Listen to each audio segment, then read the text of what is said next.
Hi people! Today we'll compare two of the most unique TV characters of all time, Beth and Elsa Dutton.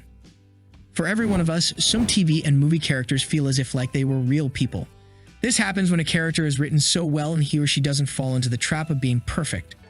Unbelievably good characters are often appealing, and showrunners or scenarists assume for the most part that the likable their characters, the more likely the show to be a hit. However, in our opinion, this is a misconception.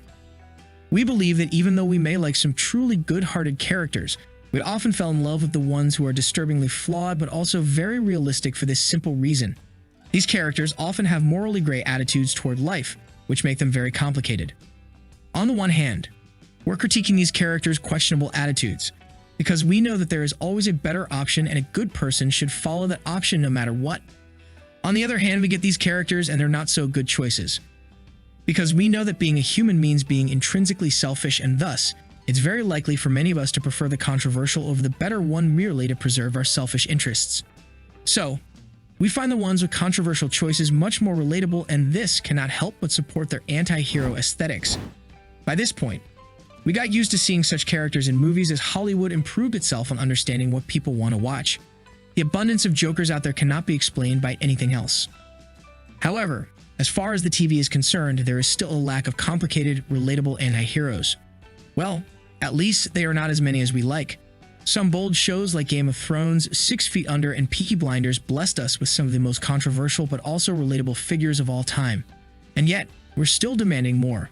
Thankfully, there is Taylor Sheridan, who loves controversial figures as much as we do, and thus created an entire universe consisting of an abundance of these types of characters. Of course, when it comes to Sheridan's universe, the first family that comes to mind is the Duttons, which isn't a very big family but certainly a very rooted one in the Montana mountains. Thanks to 1883, we learned that the family is actually from Tennessee. However, 200 years ago, they migrated to Montana through a series of very dreadful circumstances. The path to Montana was not only filled with dangers but also losses and mourning, which was heartbreaking to watch. The biggest loss of the show was arguably Elsa's death, as she was our protagonist, and we couldn't believe we lost that young woman that early. That being said, we still got the chance to get to know her pretty well, to the point that we all get to whom Beth Dutton was receiving her rebellious genes from. Yes, in our opinion, these two women are oddly but also understandably similar, and yet they are also very much different from one another. How? Let's dive in together. The biggest similarity between the two is their approach to life. Both women are very willing to experience life the way they want. Thus, they are natural-born rebels who cannot form into the norms of society.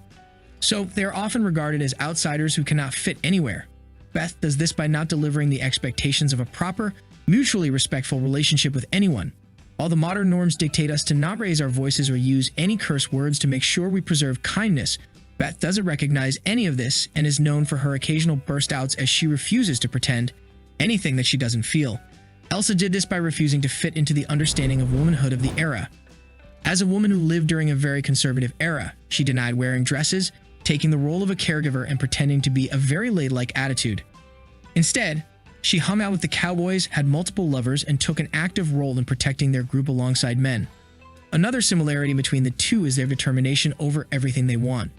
No matter what they encounter, both of these women always know what they want and are eager to do anything to reach that end.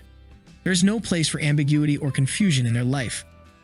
They don't question whether or not they love someone. They don't question who they would like to be. They don't question who are they loyal to. Instead, they do anything to be their lover, know what kind of a life they want to live, and offer their endless loyalty to the ones they care about. Last but not least, they are both very fond of their father and have a special relationship with them. As far as the differences are concerned, the biggest thing that comes to mind is the different periods that they lived in. We cannot deny the impact of our era on our personalities and overall lives. Can you imagine Beth acting like Beth back in the 19th century? Or do you think Elsa is a bold woman in 2020's world as well? Well, we don't think so. The difference in their times and settings determines the level of these women's boldness. Besides, the two women's natural states are very much different from one another. Elsa is naturally a very happy woman. The things that happen to her turn her into a more pessimistic and sad woman. But Beth's nature is more drawn to be a pessimist woman. We have never seen her holding onto a positive attitude. Instead, she has always been a depressive one that always sees the worst in everything.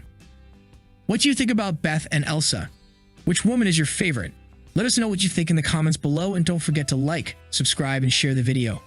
Thank you for watching. See you soon.